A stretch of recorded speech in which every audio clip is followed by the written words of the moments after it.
हाँ, माहौल है। देखिए, यहाँ विकास के मुद्दे पर वोट होगा, ठीक है। और जो विकास किया हुआ है पूर्व में, इस समय वर्तमान में बहुजन समाज पार्टी की प्रत्याशी है आदरणीय सदा फातिमा जी। जनता उनके साथ है और यहाँ से विजयी बनाने जा रही है जनता उनको। वर्तमान जो विधायक थे जी, उनका कार्यकाल कैसा रहा? वो काम के नाम पर कुछ नहीं रहा है, केवल जुमला फेंकने का काम किए, वो लोगों को भरमाने का काम किए, उसके अलावा काम तो कुछ नहीं रहा। यहाँ तक कि उनका निधि की भी पैसा वापस चला गया। तो सदा फातिमा की आप बात कर रहे हैं जो बीएसपी से हैं, जी, तो क्या माहौल इधर बनेगा? कौन टक्कर में है? बहुत अच्छे मार्जिन से चुनाव जीतने जा रही। टक्कर में तो कोई नहीं है, टक्कर में कोई नहीं है। 1 नंबर 2 नंबर तो कोई रहेगा। हाँ, 2 नंबर रहेंगे। ओम प्रकाश जी होंगे या तो कालीचरण 1 नंबर 2 नंबर के लिए वो लड़ेंगे आपस में। या तो कालीचरण जी उनको 2 नंबर कर दें या उनको 3 नंबर कर दें, बस उसी के लिए वो लोग चुनाव लड़ रहे हैं। हाँ, चुनाव जीत चुकी हैं, हम नहीं जीत चुके हैं, जनता बोल रही है इस चीज को। जनता बोल रही है साहब कि यहाँ पे जिसकी लड़ाई है सन्मान्य सदा फातिमा जी से है, इनकी लड़ाई में कोई है नहीं। चुनाव जनता जिता चुकी है, बस 10 मार्च को उनको शपथ दिलवाना है। राजभर तो बड़ी बड़ी बातें कर रहे हैं, सम्मान नहीं मिला, हम इधर आ गए। देखिए राजभर समाज पूरा समझदार हो चुका है और माननीय ये क्या कहते हैं इनका ओम प्रकाश राजभर की झांसे में आने वाला नहीं है। अब 20% राजभर माननीय सदा फातिमा जी के साथ वोट करने तो हमेशा जात की बात होती है, धर्म के नाम पर वोट होता है। देखिए, अगर जात के नाम पे वोटिंग होती हुई यहाँ पे जहुराबाद में, तो माननीय सदा फातिमा जी का वोट परसेंट कितना कम है जाति के हिसाब से, आज तक वो जीतती नहीं यहाँ पे। लेकिन जहुराबाद हमेशा जातिगत छोड़ करके विकास के मुद्दों पर वोट करता है, इसलिए देखिए सदा फातिमा जी को यहाँ पे जीता कर पिछले में भेजा। 5 साल विकास नहीं हुआ? नहीं, बिल्कुल नहीं। देखिए, कुछ नहीं, विकास के नाम पर कुछ नहीं रहा है। गड्ढे पड़े हुए आज तक। हम देखिए, अदर बिरादरी की छोड़िए, राजभर समाज का भाई कोई कह दे कि जीतने के बाद ओपी राजभर कभी अपने समाज के सुख दुख में, कभी जीतने के बाद सिर्फ सुख दुख में आए हैं, तो हम लोग यहाँ पे बात करना छोड़ देंगे। समझ लीजिए कि क्षेत्र में भी कभी दिखाई नहीं दिए हो। 5 साल विधायक रहे, मंत्री रहे, लेकिन कभी क्षेत्र में दिखाई नहीं दिए। क्षेत्र में कोरोना महामारी, यही बगल से नहर का रोड जाता हुआ है, इधर देख लीजिए, आपके इधर मर्दे की तरफ रोड जाता है। जो भी रास्ते जाते हैं, अगर कोई बना हो तो आप बता दीजिए। उनके निधि में अगर कोई काम हुआ है, निधि का अगर उनके एक भी स्लिप दिखाई दे दे, एक भी बोर्ड कहीं दिखाई दे दे कि ओम प्रकाश राजभर काम कराए हैं, तो फिर हम लोग उनसे बात नहीं करेंगे। ये भी तो कह रहे हैं कि बीएसपी जो है, मायावती का रुख जो है बीजेपी की तरफ है, इसलिए जो कुछ लोग चाहते हैं कि बीजेपी को हराएंगे, इसलिए हम जो है गठबंधन। ऐसी कोई बात नहीं। देखिए, ये तो भरमाने की बात है। हर आदमी अपने बलबूते पर चुनाव लड़ रहा है। बहुजन समाज पार्टी भी अपने बलबूते पर चुनाव लड़ रही है, भाजपा भी चुनाव लड़ रही है। अभी हम गाजीपुर की बात कर लें, गाजीपुर में 7 सोच है ना बीजेपी को लेकर। गाजीपुर में 7 सीटें हैं, हर सीट पर बहुजन समाज पार्टी मजबूत स्थिति में चुनाव लड़ रही है। कहीं भी आप पता कर लीजिए, पूरे गाजीपुर की मैं बात कर रहा हूँ। आप क्या कह रहे थे? कौन भाग गए यहाँ से? सरकार अखिलेश की बनने जा रही है, जो लोग जो है उब चुके हैं सरकार से। अच्छा, हाँ, अखिलेश की सरकार। हाँ, यहाँ तो गठबंधन है, ओपी राजभर। हाँ, गठबंधन है। यहाँ की जनता कह रही है वो काम नहीं किया। नहीं, गठबंधन जीत रहा है। जनता तो कह रही है कि काम नहीं। जनता कह रही है, जनता कह रही है। गठबंधन क्यों जीत रहा, बताइए? यहाँ विकास नहीं हुआ। वो पैसा वाली बात नहीं है। पैसा यदि कमाना होता तो जो है मंत्रिमंडल। पैसा की बात नहीं कर रहे हैं हम, ये कह रहे हैं कि यहाँ की जो यहाँ के लोग जो है कह रहे हैं कि ओपी राजभर जी ने काम नहीं किया। बताइए। सत्ता का परिवर्तन हो रहा है, बस सत्ता का परिवर्तन। बताइए। सत्ता जो है सरकार से जनता उब चुकी है। कोई विकास नहीं है, जो है जितना वादा किए उस पर कोई खरा नहीं उतरा। जो है सरकार में कोई खरा नहीं उतरा। क्या नहीं खरा उतरा? जैसे जितने वादा किए हैं यानी उसका जो है दुरुपयोग किया है। बेरोजगारी, आवारा पशुओं का, जितने किसान का सबसे नुकसान है। इस सरकार में सबसे अधिक नुकसान है किसान का। इसलिए किसान वर्ग हर लोग चाह रहे हैं कि नई सत्ता परिवर्तन किया जाए। इस बार गठबंधन का सरकार बनेगा। गठबंधन का जी, लड़कों को नौकरी नहीं। जो हम लोकल मुद्दा की बात करेंगे, लोकल मुद्दे की अगर हम बात करेंगे तो कह रहे हैं कि राजभर ने यहाँ कोई काम नहीं किया। पिछले 5 साल में एक दिन भी यहाँ नहीं दिखे, और गठबंधन बहुत बार आया। ऐसी बात नहीं है। सब लोग झूठ बोल रहे हैं कि राजभर एक बार भी नहीं दिखाई दिए। ये सब झूठी बात है। अभी राजभर आ रहे हैं, तत्काल जो है प्रोग्राम है यहाँ।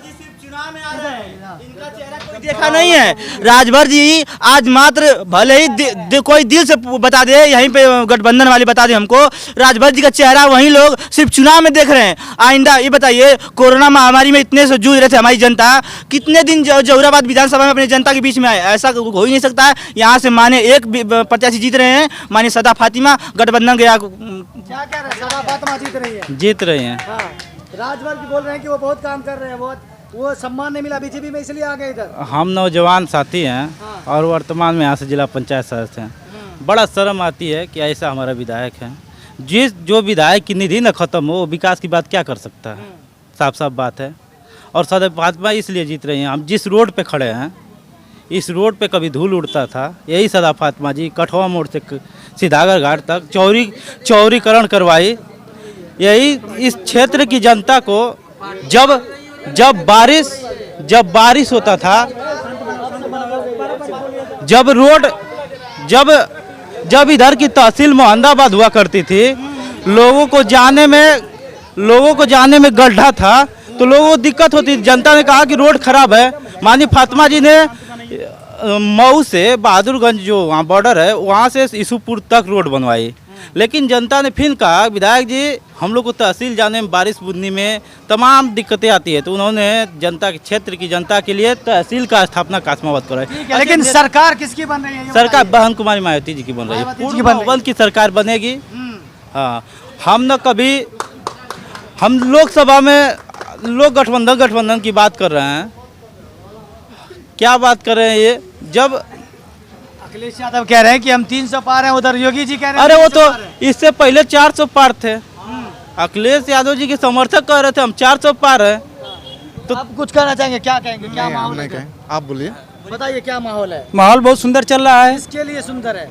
सदा फातिमा जी जीत रही हैं यहाँ से। हाँ। बहुत पूर्ण बहुमत से जीत रही हैं। हर गांव हर लोग हर विकास कर रही हैं। यहाँ से रोड से, यहाँ से काठवा मोड़ से कासिमाबाद तक विकास की हैं, टंकी दी हैं, विकास के मान में सर्वोपरि हैं। उनके जैसा कोई ऐसे यहाँ इस जौहराबाद विधानसभा में कोई विधायक नहीं हुआ है, न होगा। मैं दावे के साथ कह रहा हूँ। और जो 2022 का चुनाव चल रहा है और 7 तारीख को जो वोट पड़ेगा और 10 तारीख का आ जाएगा, उसका रिजल्ट मालूम हो जाएगा गठबंधन को कितने पानी में है। देखिए, एक अखिलेश यादव जी सरकार बना रहे हैं, जान रहे हैं किस पे? मोदी जी, योगी जी और अखिलेश यादव जी सरकार बना। कोई कह रहा है कि 12वीं पास करके इंटर आई है, एंट्री में एडमिशन लीजिए तो लैपटॉप देंगे। और कोई इंटर पास करके कहता है कि ग्रेजुएशन में एडमिशन लीजिए तो लैपटॉप देंगे। इसी पे लोग लैपटॉप और बेरोजगारी भत्ता बात के सरकार बना रहे हैं। लेकिन बहन जी जब सरकार में होती हैं, उत्तर प्रदेश में अब तक का इतिहास रहा उनके सरकार में, सबसे ज़्यादा 23 लाख नौकरियाँ दी अपने 5 साल के शासनकाल में।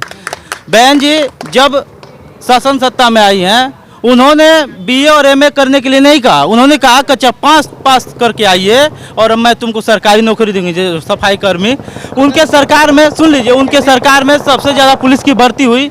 उनके सरकार में सबसे ज़्यादा पुलिस की भर्ती हुई। उनके रोजगार में सबसे ज़्यादा टीचर की भर्ती हुई उनके सरकार में। और जो योगी, ठीक है, बहन जी जब इतना काम कर रही थी जी, तो फिर जो दलित समाज थे वो क्यों भागे बीजेपी की तरफ? कहाँ बीजेपी आज भी बहन जी के साथ 23%, वैसे ही एक मजबूत चट्टान की तरह 23% हर समय खड़ा होता है और 30% जो आता है, 30% वही सरकार बनाता है। तो हम लोग 23% हैं और इस हर समय 23% बहुजन समाज पार्टी के साथ वोट खड़ा रहा है। इस बार सर समाज एक बार मन बंद बना लिया है, जिनका लाइन इतना अच्छा रहता है। जिस 23% की बात कर रहे हैं, बीजेपी उसको 80% की बात कर रही है। क्या बीजेपी के पास कितना वोट था बताइए? आप बताइए कितना वोट था? 80% की बात कर रही है। परसेंट की बात नहीं, मैं पूछ रहा हूँ कि सरकार बीजेपी बनाई तो कितना परसेंट थी, कितना परसेंट वोट पाई थी, आप बताइए। लेकिन वो हमेशा कहती है कि जो दलित भाई है वो हमारे साथ है।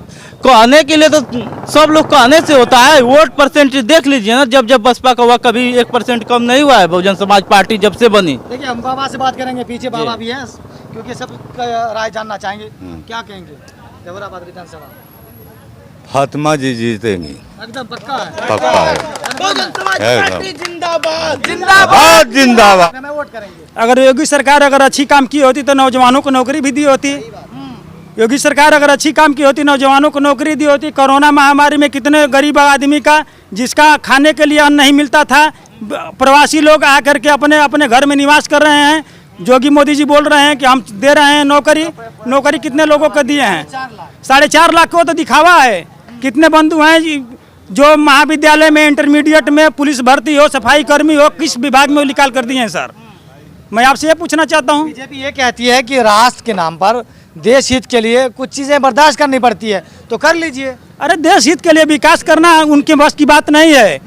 2 किलो राशन, 1 किलो चावल और दे रहे हैं, और नमक दे रहे हैं, उसमें कण मिल रहा है और बालू का कण मिल रहा है, और क्या विकास करेंगे जी? दलित वर्गों का साथ शोषण कर रहे हैं। आपसे बंद कर रहे हैं मीडिया बंधु कि प्रधानमंत्री और मुख्यमंत्री जी। फिर भी तो मायावती सॉफ्ट है उनके लिए, बीजेपी के लिए। बीजेपी की बात कर रहे हैं आप, मायावती जी की। मायावती सॉफ्ट है बीजेपी के लिए। अमित शाह, आज का कमेंट मैं बता रहा हूँ। अमित शाह जी ने बहन जी को एक कमेंट करके बता दिया है कि अगर सबसे सुंदर मुख्यमंत्री हैं यूपी की तो बहन जी हैं। लेकिन देखिए, बहन जी एकदम नरम पड़ती हैं जब बीजेपी पे हमला करती है, लेकिन वो अखिलेश पे तीखा हमला करती है। बीजेपी को सॉफ्ट, दोनों अमित शाह उनकी तारीफ कर रहे हैं, मायावती उनकी तारीफ कर रहे हैं। अरे अखिलेश यादव ऐसी बात है ना कि जो बोल रहे हैं बहन जी शांत हैं। अखिलेश यादव करौल विधानसभा चुनाव से लड़ रहे हैं, स्वामी प्रसाद मौर्य जी लड़ रहे हैं वहाँ से पड़ौना से। उनकी हालत पूछिए, उनकी हालत पूछिए। हजारों भीड़ जमा होती है, हजारों भीड़ नहीं, कुर्सियाँ खाली मिलती है, कुर्सियाँ खाली मिलती है सर। कुर्सियाँ पंजाब में जो चन्नी जी हैं वहाँ के मुख्यमंत्री जी। पश्चिमी यूपी में हम लोगों से बात कर रहे थे और भी जगह, वो कह रहे हैं कि हम मायावती को इसीलिए वोट नहीं करेंगे क्योंकि उनका नरम है बीजेपी के लिए, उनकी तरफ चली जाएंगे। सबसे ज्यादा पूर्ण बहुमत से सरकार बहन जी बनाएंगी। आपसे मैं बता दे रहा हूँ मीडिया बंधु जी, बहन जी सरकार बनाएंगे और पूर्ण बहुमत से। और किसके सर? अपने दम पे बनाएंगे, अपने दम पे बनाएंगे। अगर भाजपा गवर्नमेंट की अगर उनकी ऊपर बहन जी को खुद सपोर्ट करेंगे, बहन जी उनको सपोर्ट नहीं करेंगे। वो तो बिगाड़ने के लिए वो सब सामान्य अपर कास्ट वाले बोल रहे हैं कि बहन जी समर्थन में है। समर्थन तो खुद दे रहे हैं जोगी मोदी जी और अखिलेश यादव भी जी बोल रहे हैं कि अब दलितों की हमें जरूरत पड़ी है। जिस समय बाबा साहब संविधान बनाए थे उस समय इस दलित बिरादरी के साथ ऐसा जो छोटी छोटी पार्टी थी दलितों की, वो फिर अखिलेश के साथ गठबंधन क्यों कर? अरे गठबंधन कहाँ की है? 12 सीट मांगने गए थे जो चंद्रशेखर रावण इस समय गोरखपुर से लड़ रहे हैं, उनको भी दुदकार दी, उसको भी सपा गवर्नमेंट ने दुदकार दी। और बहन जी की शरण में आना पड़ेगा, आज नहीं कल आना पड़ेगा। 2022 में बहन जी को प्रधानमंत्री बनाकर हम लोग दिखाएंगे। कहाँ पे? बीजेपी छोड़ के गई ना सोलदेव पार्टी। अरे सोलदेव पार्टी अपना देख रहे हैं महागठबंधन में यहीं के हैं जो ओम प्रकाश राजभर जी हमारे ही विधानसभा से पढ़ते हैं, हमारे विधानसभा से। आप कह रहे हैं कि मायावती सरकार बना रही है, लेकिन जिस तरह से बीजेपी प्रचार कर रही है, जिस तरह से समाजवादी प्रचार कर रही है, मायावती वो तेवर नहीं दिखा जो अरे भाई मायावती देखिए, मायावती जी तेवर नहीं दिखा रही हैं। उन लोगों को एहसास हो गया कि मायावती जी क्या चीज़ हैं। बताइए। देखिए अब तक के इतिहास में अगर इस चुनाव में अगर किसी पे FIR हुआ है तो बहुजन समाज पार्टी के जिलाध्यक्ष पे हुआ है। आप पता करिए, रिकॉर्ड उठा के देखिए कि FIR क्यों हुआ। सबसे ज़्यादा भीड़ इकट्ठा हो रही है बहुजन समाज पार्टी के मीट कार्यक्रमों में, इसलिए उनके ऊपर FIR हो रहा है। और ये इस बार जनता मूड बना ली है कि तुम कोरोना के नाम पे, तुम भीड़ रोकने के नाम पे तमाम सरकारी तंत्रों का रोको, जनता को शोषण करते रहो, लेकिन जनता इस बार रुकने वाली नहीं, हाथी पे बटन दबाएगी।